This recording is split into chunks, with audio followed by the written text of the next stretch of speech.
Mas hoje eu quero conversar com você sobre essa questão, esse tema, né? Aquilo que a gente faz aqui, né? Juntos, e aquilo que a nossa vida deve estar fazendo quando nós estamos separados, né? Por que nós adoramos?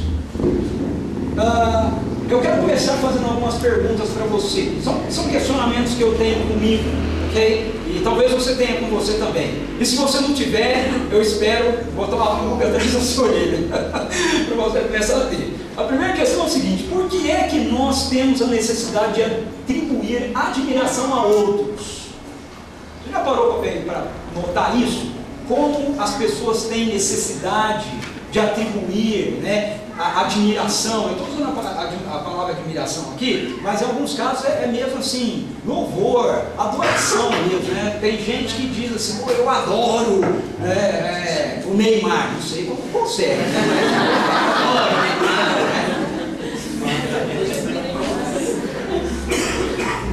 Não é o caso aqui, né? Mas qualquer dia desse eu preciso fazer uma série, né, sobre esse conceito do bonito e do feio, né? Como é que isso foi mudando ao longo da história? Porque você mostra numa escola a foto do Neymar, as adolescentes você esperava, meu Deus, o que esse cara tem? Tudo bem, não é o assunto, vamos voltar para o assunto, né? Mas eu amo esse tempo de rock, eu adoro, né? Tem gente que adora, por exemplo, né, o time de futebol, né? Tem o time de coração. Por incrível que pareça, tem alguns cristãos, por exemplo, que se você medir assim, tem mais adoração pelo Corinthians, pelo São Paulo, pelo Palmeiras, do que por Deus, né? Não é? Quando fala o time, né? Então você vê isso, por exemplo. Por que existe isso nas pessoas? Né? Por que há esse negócio na gente, né? Para com um time, um esporte, uma pessoa, né? A outra questão é: por que pessoas que são muito admiradas não suportam por muito tempo o peso da fama? Isso é outra coisa que eu tenho notado. Não sei se vocês notam isso. Já notaram isso? Não é assim, tem muita gente famosa, mas a pessoa que realmente se torna assim um ídolo mesmo, um ícone. Por exemplo, Elvis Presley, né? Marilyn Monroe. Por que não aguenta? As pessoas olham assim e depositam tanta afeição, tanta admiração, que aquela pessoa ela não suporta aquilo. Isso é um negócio que me deixou intrigado. Né? Poxa, a pessoa tem dinheiro, a pessoa tem tudo que ela quer, a pessoa tem pessoas, né? Porque vive cercado de gente, né? Mas você encontra nessas pessoas, o fim dessas pessoas é sempre igual. A pessoa ou morre de drogada, overdose, ou por uma dose excessiva de remédio, ou então porque entrou numa profunda depressão e se suicidou. Por que isso acontece? Eu assisti algum tempo atrás, eu não vou lembrar o nome do filme, não, também nem assisti todo, assim, eu peguei uma parte do filme que a história era mais ou menos assim, sobre uma moça, uma cantora country, ela foi um fato verídico, que era muito famosa, e ela se viciou em remédio, né? Porque ela não aguentava a fama, né? Toda aquela adoração a ela, quando ela cantava aquele negócio, na hora era maravilhoso, mas quando ela ficava sozinha, ela não aguentava aquilo, e no filme ela falava: isso é pesado demais para mim. Toda essa admiração que as pessoas depositam sobre mim é pesado demais para mim. E aí o produtor dela, que acabou se tornando namorado dela, começou a entender isso, começou a tentar tirá-la, né, do meio, né? Falou: tá na hora de você sair e tal. E aí a história se desenrola com a tentativa de lançar uma outra pessoa no lugar dela, né? E aí começa assim, a história se desenrola assim, pelo menos a parte que teve do filme, é isso que deu para eu entender. E o fim do filme, essa nova cantora, né, que está sendo lançada no lugar dessa antiga, ela vai e ela canta. E era assim, o show de encerramento da saída dessa antiga. E aí essa cantora nova, ela vai e ela faz o show todo, né? Todo mundo acha. E a antiga ia cantar uma única música. Aí ela entrou, cantou, e assim, o auditório, né? Era um estádio, veio abaixo. O povo assim chorava, aquele negócio. Foi um troço assim, extraordinário. Aí ela saiu, uma única vez. Ela saiu, passou pela cantora nova, que iria substituída, que tinha feito todo o show, cantava uma sétima música, e disse assim para ela: é assim que se faz. E vai embora. E aí tem a festa, uma festa, um coquetel, né, lançando a nova. E de repente o namorado dela foi dentro dizendo: mas cadê fulano? Fala, ela foi pro camarim. E ela disse que já volta. E ele sabia do que acontecia depois do show que ela fazia. E ele corre desesperado para o camarim. Quando ele chega lá, ela já está morta. Ela já se suicidou. Por que é que as pessoas recebem esse nível de pessoas que recebem esse nível de elogio, de adoração, de admiração? Não aguentam. Outra questão: por que todas as culturas têm objetos de adoração? Já perceberam isso? Quando a gente estuda antropologia, todas as culturas, não tem uma única cultura que não tenha essa realidade no seu contexto, né, no seu meio, alguma realidade, algum objeto de adoração. Porque há um conceito de Deus entre todos os povos ao longo da história. Esse negócio de ateísmo, que a gente ouve falar, é coisa da modernidade. Tá? Quem inventou isso fomos nós aí, no século XX, através de uma linha de filosofia chamada existencialismo, que vai desencadear, então, um existencialismo ateu, através de alguns filósofos, do qual o principal vai gerar um humanismo, que é Nietzsche. Okay? Que ele vai dizer que o homem se tornou tão capaz, tão poderoso, né, no seu conhecimento e tudo mais, que não precisa mais de Deus. Mas até o final do século XIX, esse conceito de que Deus não existe Deus não é uma realidade. O conceito de Deus sempre esteve presente ao longo da história. Okay? Então, os ateus, né, de plantão aí, precisam saber que o ateísmo é um negócio novo, e é um negócio da modernidade. Ok? É um negócio da modernidade. Então é a cultura contemporânea que recebeu influências aí do conceito moderno, que vai procurar anular essa visão do sobrenatural. Mas é interessante isso. Por quê? Porque o que acontece quando o ateísmo vem com essa ênfase dizendo assim: não tem o sobrenatural, não existe Deus, esse negócio aí é uma conversa fiada. O que acontece? O que acontece não é que se deixa de ter esses elementos expressos, né, na cultura de adoração. O que acontece é simplesmente que o objeto de adoração é transferido. Então, dentro do contexto moderno, essa ocidental principalmente, essa perspectiva da adoração, da necessidade de se reconhecer uma figura, alguém maior, alguém que vai ser admirado, que vai ser reverenciado, à medida que o ateísmo, o niilismo vai tirando a figura do transcendente, né, de cena, do sobrenatural de cena, esse anseio vai sendo transferido para outros objetos, para outras pessoas. É daí que vem essa questão da gente admirar, né, e o time de futebol, da gente adorar, né, o time de futebol, adorar o conjunto e tal, né, tal. É adoração esse negócio mesmo, que você está dando a pessoas, que você está dando a coisas, a times. Só que agora não é mais a ideia do transcendente, né, em muitas situações da nossa cultura. Mas isso não é novo. Veja, por exemplo, em Romanos capítulo 1, versos 20 a 23, o apóstolo Paulo diz que, para a cultura lá de Roma, que essa realidade de se transferir a adoração, o elogio, o reconhecimento, que é devido ao Deus Criador, para outros elementos que não seja o Deus Criador, já existia. Só que lá era transferido para elementos da natureza, para imagens que eram construídas e que se atribuíam a esses elementos e essas imagens a divindade. E vamos adorar isso aqui, porque isso aqui é Deus. Não é? Então, nós lemos lá, pois desde a criação do mundo,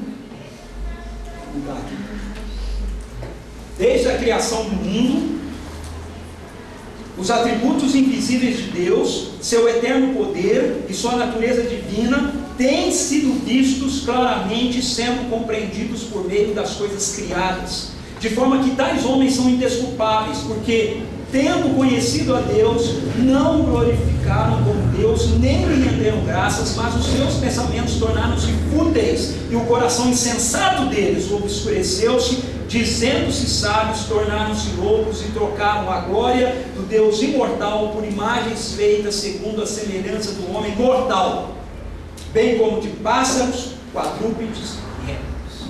Veja o que Paulo está dizendo. O ser humano tem na sua essência essa perspectiva da adoração. Por quê? Porque Deus existe, Ele é real, Ele é o Criador, e como Criador existe um anseio no nosso coração como criaturas para adorá-lo. Mas o que o ser humano fez? O ser humano, ao invés de adorar o Deus Criador, ele transferiu a sua adoração para coisas, imagens, répteis, pessoas. E talvez se o apóstolo Paulo estivesse hoje aqui sendo inspirado para escrever a Bíblia, ele colocaria assim: ele transferiu a glória do Deus Criador para conjuntos de rock, times de futebol, lutadores, etc. Então há essa transferência que está acontecendo aí. Portanto, a pergunta que nós temos que fazer é por quê? Por que disso? Por que existe esse anseio, essa necessidade no coração do ser humano de adorar? Por quê? Porque existe. Se nós estamos adorando a Deus ou não, é outra conversa, mas existe o anseio, existe o desejo, e todo mundo está adorando alguma coisa. Todo mundo está adorando alguma coisa. Então eu quero responder isso para a gente. Primeiro, porque a essência da nossa relação com Deus passa pela adoração. Eu quero convidar você a ter uma visão do céu. Que isso, hein, cara? Pô, você ia tão bem, não vou vir mais nessa igreja. Vamos usar a Bíblia para a gente ter uma visão do céu, ok? Tem gente que fala assim: eu tive uma visão do céu. Fui até, eu falo, eu tenho também, toda vez que eu abro Apocalipse 4, Apocalipse 5, eu tenho uma visão do céu. Apocalipse 4 é uma visão, uma descrição que a Bíblia nos dá de uma visão do céu, mas não de qualquer lugar do céu, da sala do trono de Deus no céu. Olha que coisa extraordinária. Apocalipse 4 é Isaías 6. Aquilo que Isaías 6 está vendo lá, eu vi um alto, assentado no trono, e os querubins ao redor, seres do fogo, dizendo: Santo, Santo, Santo é o Senhor, e tal. Aquela visão que Isaías está tendo em Isaías 6 é descrita para a gente aqui em Apocalipse 4. João é levado no mesmo lugar que Isaías viu. Diz assim: depois dessas coisas olhei, diante de mim estava uma porta aberta no céu. A voz... Eu esqueci de mudar aqui. Ok, isso. Quando for assim, vocês fazem assim. Eu estou mudando aqui no negócio, estou esquecendo de mudar no controle. Ok. Depois dessas coisas, olhei e diante de mim estava uma porta aberta no céu. A voz que eu tinha ouvido no princípio falando comigo como trombeta disse: suba para cá e lhe mostrarei o que deve acontecer depois dessas coisas. Imediatamente me vi tomado pelo Espírito, e diante de mim estava um trono no céu, e nele estava sentado alguém. Então veja, Isaías 6. Está vendo o trono que Isaías viu. Aquele que estava sentado era de aspecto semelhante a jaspe. Agora ele vai usar uma série de metáforas, de linguagem figurada, porque não tem como ele descrever. Então ele vai falar, é parecido com um negócio, sabe, é mais ou menos assim. Então, aquele que estava sentado era de aspecto, era parecido, era semelhante a jaspe e sardônio. São pedras, ok? Então o brilho das pedras. Um arco-íris, parecendo uma esmeralda, circundava o trono, ao redor do qual estavam outros 24 tronos, e assentados neles havia 24 anciãos. Eles estavam vestidos de branco, e na cabeça tinham coroas de ouro. Do trono saíam relâmpagos, vozes e trovões, o que acontece no monte lá, quando Moisés sobe no monte, né? Diante dele estavam acesas 7 lâmpadas de fogo, que são os 7 Espíritos de Deus. Então, se você tinha problema com Deus ser 3, agora se vira com ele ser 7. Então, há os 7 Espíritos de Deus. E diante do trono havia algo parecido com um mar de vidro claro como cristal. Então, está tentando imaginar aí? Tem um trono, né? São figuras, tem um mar lá, ele está vendo um mar. Parece um mar, ele olha para isso, parece um mar, mas parece que é vidro, né? Parece que é um cristal. Okay? No centro, ao redor do trono, havia 4 seres viventes cobertos de olhos, tanto na frente como atrás. É os seres que Isaías viu lá em Isaías 6 também. O primeiro se parecia um leão, o segundo parecia um boi, o terceiro tinha rosto como de ouro, o quarto parecia uma águia em voo. Cada um deles tinha 6 asas e era cheio de olhos, tanto ao redor como por baixo das asas. Aí depois você reclama dos monstros que aparecem no Jasper. No Thundercat.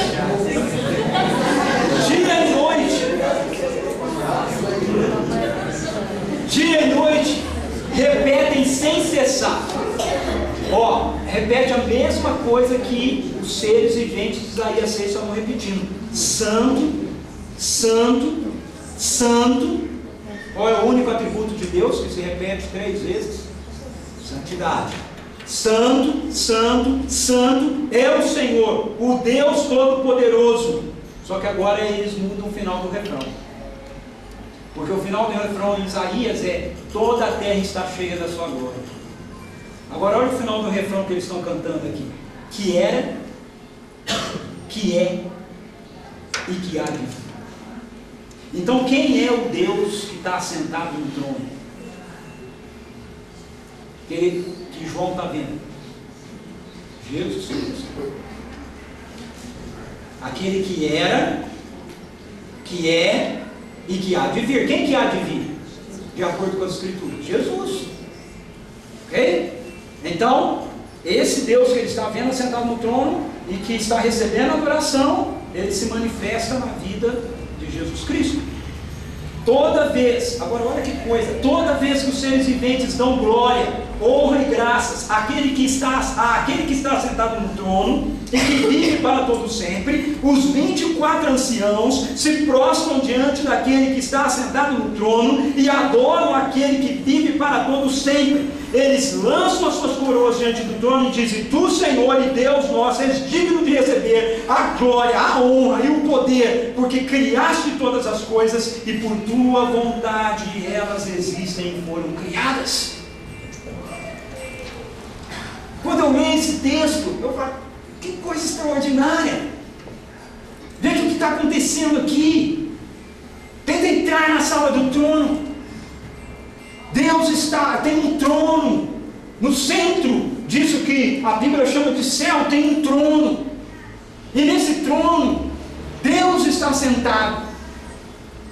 Aquele que é e que há de vir está lá, e ele tem seres de fogo que parece com leão, com águia, com homem, com boi, e que tem olho para tudo quanto é lado, com 6 asas, o tempo todo na presença dele, dizendo: Santo, Santo, Santo é o Senhor, é o Senhor, Deus Todo-Poderoso, que era, que é e que há de vir. E toda vez que eles terminam essa frase, os 24 anciãos que estão assentados no trono, eles se levantam, tiram uma coroa, se ajoelham, colocam a coroa no chão e dizem: Tu, Senhor, e Deus nosso, é digno de receber a glória, a honra e o poder, porque criaste todas as coisas e por tua vontade elas existem e foram criadas. Aí quando eles terminam de fazer isso, eles pegam a coroa, eles voltam para o trono, eles se sentam de novo, colocam a coroa, e os outros 4 querubins dizem: Santo, Santo, Santo é o Senhor Deus dos exércitos, Deus Todo-Poderoso, que era, que é e que há de vir. E quando eles terminam, os 24 anciãos saem do trono, tiram a coroa, se ajoelham, e isso vai se repetindo, e se repetindo, e se repetindo, e se repetindo pela eternidade. Eles não cansam de fazer isso. E o capítulo 5 vai descrever para a gente que de repente esse que está sentado no trono tem alguém do lado dele. E João diz assim: eu olhei e vi, e parece um cordeiro que foi morto. E aí esses seres viventes vão dizer: glórias sejam dadas ao leão da tribo de Judá, que foi morto, mas vive. E o texto vai terminar dizendo que toda a terra se une, dizendo: tu és digno de receber o livro, de abrir os seus selos, pois foste morto e com sangue compraste para Deus gente de toda a tribo, língua, povo e nação. Veja, essa visão da sala do trono nos mostra que Deus é em sua essência adorado. Deus é em sua essência adorado. Deus tem diante dele já toda essa realidade da adoração acontecendo o tempo todo. Há seres criados por Deus que ficam ali na presença dele, só fazendo isso, adorando, adorando, adorando, elogiando, engrandecendo Deus. Eles veem a sua grandiosidade e fazem isso. O céu é, objetivamente falando, então, um ambiente de adoração. Então, se o nosso coração não anseia por adorar a Deus, se nós diariamente não desejamos sair dos nossos tronos e tirar nossas coroas e depositar aos pés de Deus, dizendo que o Senhor é digno disso, então, meu querido e minha querida, eu quero dizer para você, me desculpa, tá? Mas o céu não é lugar para você. O céu não é lugar para gente que acha que adorar a Deus é algo aborrecedor. O céu não é lugar para gente que acha que Deus existe para resolver os problemas e os conflitos da nossa vida. O céu, a visão da sala do trono de Apocalipse 4 nos convida e nos lembra que o centro do céu é Deus. O centro do céu é a adoração. Os 24 seres que estão ali representam as 12 tribos de Israel e os 12 apóstolos. Ou seja, representa a igreja, o povo de Deus, do começo ao fim da história da redenção. É isso que a gente faz como igreja. Nós o adoramos. Por quê? Porque a relação com Ele essencialmente é essa, a adoração. Nós fomos criados para isso. No nosso breve catecismo de Westminster, a Confissão de Fé de Westminster, diz qual é o fim principal do ser humano. O fim principal do ser humano é glorificar a Deus e alegrar-se nele para sempre. Essa é uma tradução livre, ok? Para ficar mais contemporânea a nós aqui. Qual é o fim principal do ser humano? O fim principal do ser humano é glorificar a Deus e alegrar-se nele para sempre. Nós fomos criados para isso. Nós fomos criados para participar deste ambiente de adoração, dessa realidade de que todo o universo converge para Deus, não para nós, mas para Deus.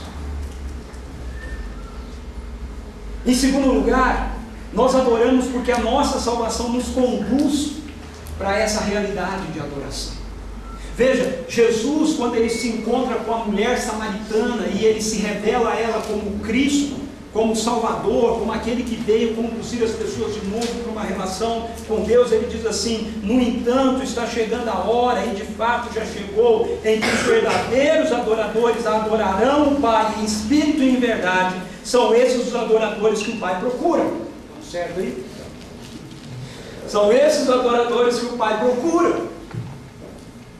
Veja a descrição de Jesus sobre o que tem a ver com ele vir nos alcançar com o Evangelho, é que ele está à procura de gente que foi criado para viver nesse ambiente de adoração, para viver nessa sala do trono, para fazer isso que aqueles 24 anciãos estão fazendo o tempo todo, para dizer: se alguém aqui é digno, esse alguém não sou eu, é ele.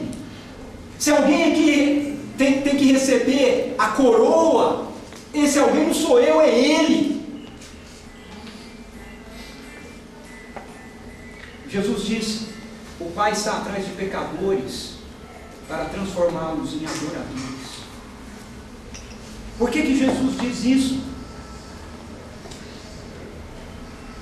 Os verdadeiros adoradores adorarão o Pai em espírito e em verdade. Porque na conversa com aquela mulher, ela traz essa temática da adoração. Ela diz assim para ele: os judeus dizem que o lugar de adorar é em Jerusalém.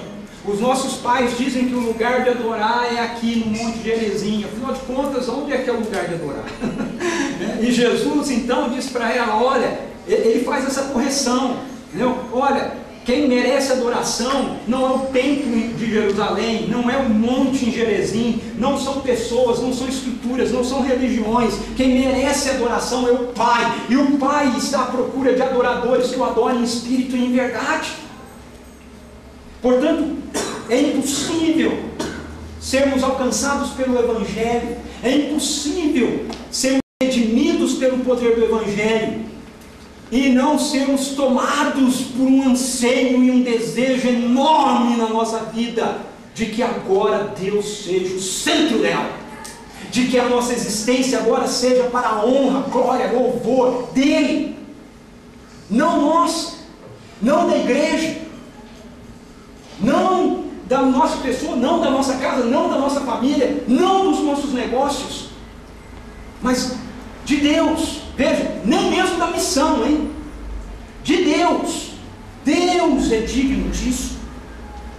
E o que é interessante nesse negócio é que toda a criação expressa essa adoração a Deus. Quando você lê a Bíblia, você vê que os montes adoram a Deus, as árvores adoram a Deus, os animais adoram a Deus. São um monte de salmos, né, que falam isso. O livro do profeta Isaías fala isso, né? As águas adoram a Deus, cachoeira, tudo adora a Deus. As estrelas adoram a Deus. Tudo no universo glorifica a Deus. Mas em toda a criação, somente o ser humano deve fazer isso de livre e espontânea vontade. Que coisa! Que coisa extraordinária! Que Deus é esse? Criar seres como eu e você, que um troço que a gente nem enxerga, chamado vírus, tem o poder de nos matar, e nos conferir a liberdade de dizer: eu não quero prostrar, eu não quero tirar minha coroa, eu não quero colocar os teus pés, eu não quero dizer que somente o Senhor é digno de toda honra, glória, louvor e poder. E Deus dizer o quê? Eu acho isso extraordinário. Os anjos não têm escolha. Eles adoram a Deus. Aqueles querubins, os seres lá, cheios de olhos, não tem escolha.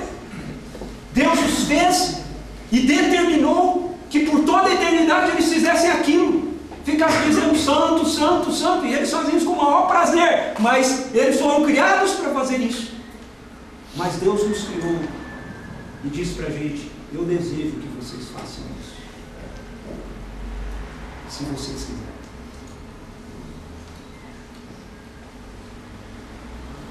De toda a criação, apenas o ser humano foi feito para dar de livre, espontânea vontade louvor, honra, glória, adoração. Reconhecer. E fazemos muitas vezes a escolha contrária dessa. Se Satanás se manifesta como arqui-inimigo do reino, porque ele deseja receber adoração para ele no lugar de Deus, nós, seres humanos, desejamos dar adoração a outro no lugar de Deus. Se o pecado de Satanás é porque ele quer ser adorado, o nosso é porque não queremos adorar o único que é digno de receber a nossa adoração. Adoramos time de futebol, adoramos artistas de cinema, adoramos astros do rock, adoramos personalidades, mas o único digno de ser adorado é Deus. No Antigo Testamento, este conceito de adoração, esse conceito de culto, ele está diretamente relacionado ao conceito do sacrifício em busca de perdão. É interessante isso. Quando a gente lê o Novo Testamento, o Antigo Testamento, principalmente a partir de Êxodo, você vai ver que o que nós chamamos de adoração, o que o Antigo Testamento chama de adoração, o que nós chamamos de adoração no Antigo Testamento é o ato do sacrifício de um animal. Aquilo que era adoração para eles. Eu vou adorar a Deus. Pegava uma ovelhinha, ia até o sacerdote, vinha aqui adorar.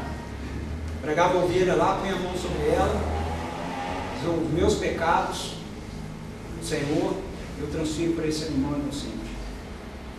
O sacerdote orava e dizia: Deus, perdoe o pecado desse teu filho, que te adora.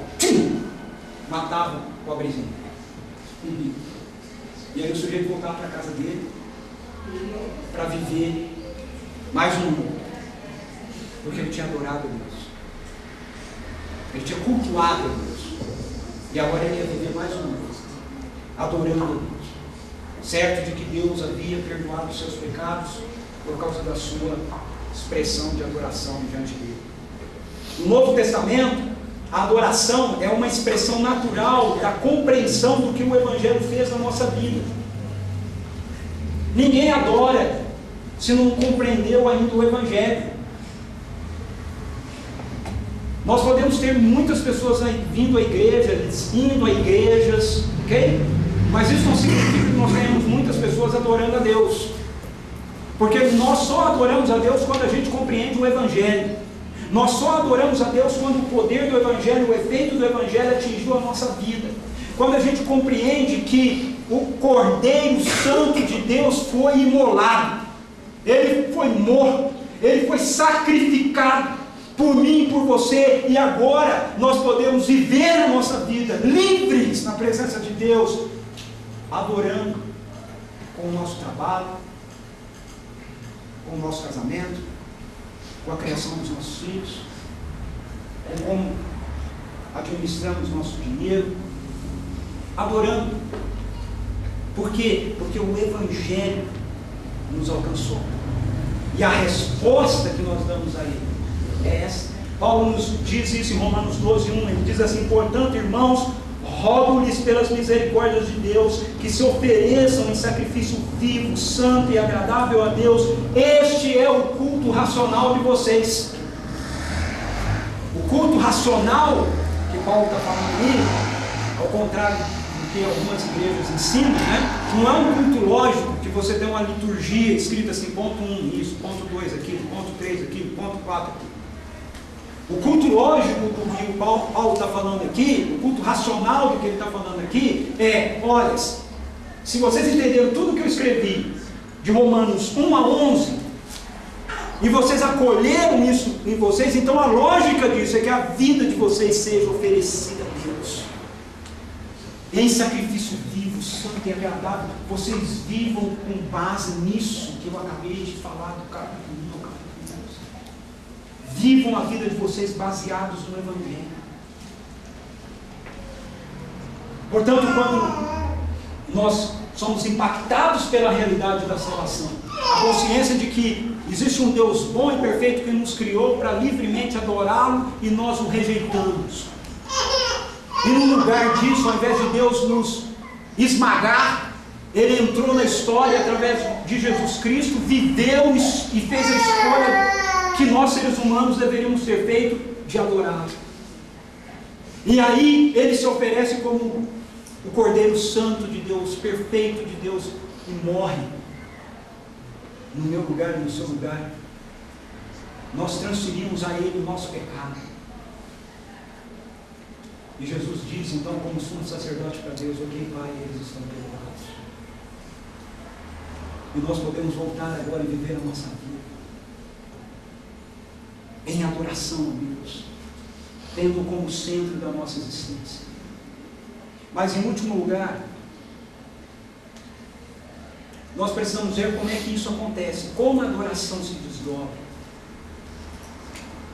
Essa adoração se desdobra através da nossa vida missional. Como é que você vive como um sacrifício vivo, santo e agradável a Deus? Primeiramente, através dessa vida missional que nós temos. Em 1 Pedro capítulo 2, versículo 9 e versículo 10, o apóstolo Pedro, depois de falar que nós somos construídos através do Evangelho em torno de Jesus como uma casa espiritual para Deus, ele diz assim: vocês, porém, são geração eleita, sacerdócio real, nação santa, povo exclusivo, para anunciar as grandezas daquele que os chamou das trevas para a sua maravilhosa luz. Antes vocês nem sequer eram povo, mas agora são povo de Deus. Não haviam recebido misericórdia, mas agora vocês receberam misericórdia. Então, quando o Evangelho me alcança, quando eu compreendo que o centro da minha existência é essa relação de adoração com Deus, eu saio para viver a minha vida testemunhando disso, proclamando essa realidade, as virtudes daquele que me tirou das trevas para a sua maravilhosa luz. Essa adoração se desdobra também através de nossa vida em comunidade. Hebreus capítulo 13, versículos 12 a 17, diz assim: assim Jesus também sofreu, o texto que eu falei que está relacionado a Êxodo, lá que o rei se leu. Assim Jesus também sofreu fora das portas da cidade. Moisés ia se encontrar com Deus fora das portas da cidade, fora do acampamento. Assim também Jesus sofreu fora das portas da cidade para santificar o povo por meio do seu próprio sangue.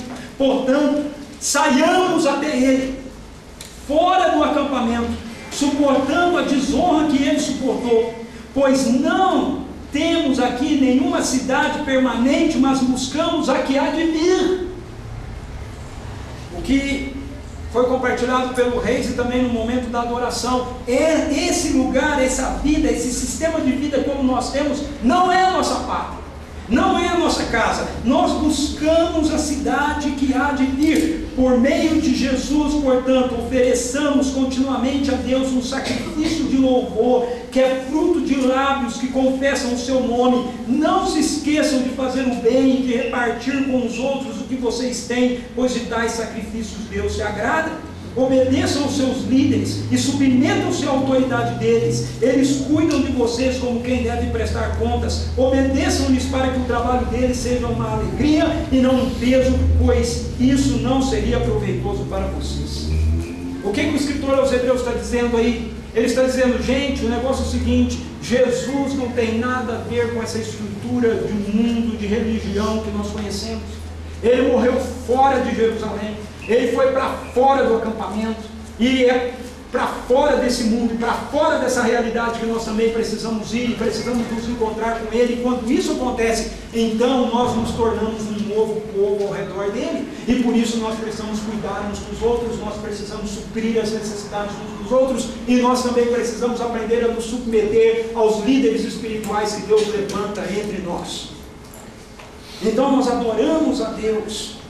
Essa adoração, que é a essência da nossa vida, se desdobra quando a gente vive através dessa consciência de uma comunidade que se forma ao redor de Jesus. Em Efésios capítulo 5, o apóstolo Paulo fala a respeito de algumas dessas dinâmicas que a gente tem enquanto essa comunidade que se forma em torno de Jesus. Ele diz assim: não se embriaguem com vinho que leva à libertinagem, mas deixem-se encher pelo Espírito, falando entre si.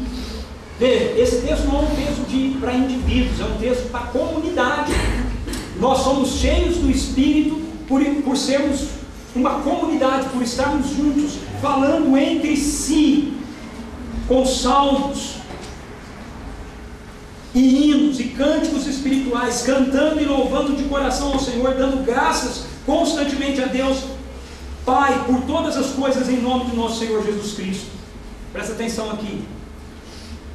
O que é uma sessão de música que a gente tem quando nós nos reunimos?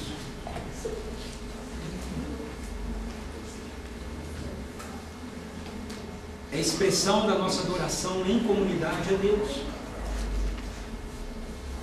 É o que Paulo está falando aqui. Por que a gente canta? Nós cantamos porque as Escrituras dizem que nós devemos fazer isso. Isso não é moda, isso não é invenção. Isso não é, porque o pessoal lá fora faz, vamos fazer aqui dentro também. Não, se o pessoal lá fora não fizesse, nós faríamos do mesmo jeito. Nós fazemos porque as Escrituras dizem que nós temos que falar entre nós com salmos, hinos e cânticos espirituais, cantando e louvando de coração ao Senhor. Então a parte da música aqui é culto a Deus. Ok? É culto a Deus. Por favor, quando você vem para cá e a gente se reúne para adorar, ou num pequeno grupo, e você vai ter esse tempo com canções, não fique achando que isso é encheção de linguiça. Não fique achando que isso é meramente um tempo para então chegar o momento da palavra. Não, isso é adoração a Deus. Algumas vezes eu tenho insistido com algumas pessoas entre nós aqui, que esse momento que a gente tem aqui, não é um momento para você, e falo isso com líderes da nossa comunidade, para você fazer qualquer outra coisa. Esse é um momento para a gente estar aqui, e nós estarmos juntos aqui, e juntos aqui adorarmos a Deus. Ah, mas nós temos que tomar uma decisão. Vamos tomar uma decisão outra hora. Ah, mas eu tenho que conversar tal coisa com fulano, conversa tal coisa com ele outra hora. Agora, esse momento, queridos, é o momento de sala do trono. Hebreus 12 diz assim: vocês não chegaram no monte Sião, vocês chegaram no monte onde a cidade santa está edificada. Aí Hebreus começa a descrever um negócio que eu não vou nem descrever aqui, porque é doido demais. Ele diz assim: quando vocês se reúnem e começam a adorar, os anjos se juntam a isso, a turma que já foi se junta também, e vira uma adoração transcendente. A gente entra numa outra esfera, a gente passa pela porta do guarda-roupa, entra em nada, e tal. O negócio muda, o ambiente muda tudo. Então, gente, nós precisamos construir isso no nosso coração. Não é show, não é apresentação. Quem sobe aqui precisa subir com muito temor. E nós que estamos aí, sendo conduzidos por eles, precisamos fazer isso com muita reverência. Ah, não gosto dessa música. Me desculpa, mas o problema é teu. A música não é para você, a música é para Deus. É para você cantar através dela e elogiar Deus. Não é para você gostar ou não gostar dela, é para Deus gostar dela. Então, por favor, preste bastante atenção. A gente tem que descalçar os sapatos dos pés, porque nós estamos mexendo com alguma coisa que é muito santo, muito santo. E nós estamos vivendo numa geração onde a gente acha que essas coisas não são assim, mas elas são assim. Elas não mudaram. Em nenhum lugar as Escrituras dizem que mudaram. Então nós adoramos a Deus quando nós nos reunimos, quando nós estamos em comunidade. Se você não faz isso, é só religião.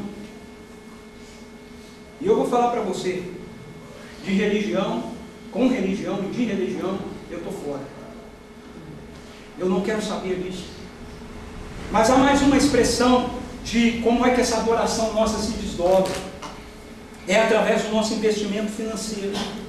2 Coríntios fala isso para a gente. Olha 2 Coríntios capítulo 9, versículos 10 a 15. 2 Coríntios capítulo 9, versículos 10 a 15. Aquele que supre a semente ao que semeia e o pão ao que come. O contexto é Paulo incentivando a igreja de Corinto a contribuir. E que come, também lhe suprirá e multiplicará a semente e fará crescer os frutos da sua justiça. Vocês serão enriquecidos de todas as formas, para que possam ser generosos em qualquer ocasião, e por nosso intermédio a sua generosidade resulte em ação de graças a Deus. Eu acho interessante esse versículo, porque veja, Paulo não fala que a gente vai ser enriquecido de todas as formas para a gente ser próspero, como a teologia da prosperidade ensina. Ele diz que nós vamos ser enriquecidos de todas as formas para sermos generosos. Ok? Então Deus não tem problema nenhum em nos abençoar, em fazer a gente enriquecer, ter recursos, mas não para a nossa prosperidade pessoal. É para que a gente possa ser generoso. Então Ele pode te dar cada vez mais, desde que o seu coração seja cada vez mais generoso. O serviço ministerial que vocês estão realizando não está apenas suprindo as necessidades do povo de Deus, mas também transbordando em muitas expressões de gratidão a Deus. Por meio dessa prova de serviço ministerial, a prova aqui que ele está falando são as ofertas que ele está incentivando a igreja de Corinto a dar, para socorrer uma outra igreja, que não era nem a igreja deles. Outros louvarão a Deus pela obediência que acompanha a confissão que vocês fazem do Evangelho de Cristo e pela generosidade de vocês em compartilhar seus bens com eles e com todos os outros. E nas orações que fazem por vocês, eles estarão cheios de amor por vocês por causa da insuperável graça de Deus, por causa da deixa eu voltar um pouquinho. Estarão cheios de amor por vocês por causa da insuperável graça que Deus tem dado a vocês. Graças a Deus por seu dom indescritível. Qual é o dom indescritível? O dom da generosidade. O dom da generosidade. Então você viu como Paulo mostra aqui que quando a gente adora, contribuindo financeiramente, conforme uma expressão da nossa generosidade, Deus é adorado, ações de graça são dadas a Ele, diz o texto, louvores serão dados a Ele, por causa da sua obediência, por causa da sua generosidade. Por que adoramos? Adoramos porque a essência da nossa relação com Deus é essa, é a adoração. E para que eu e você pudéssemos estar na sala do trono, foi que o rei desceu de lá.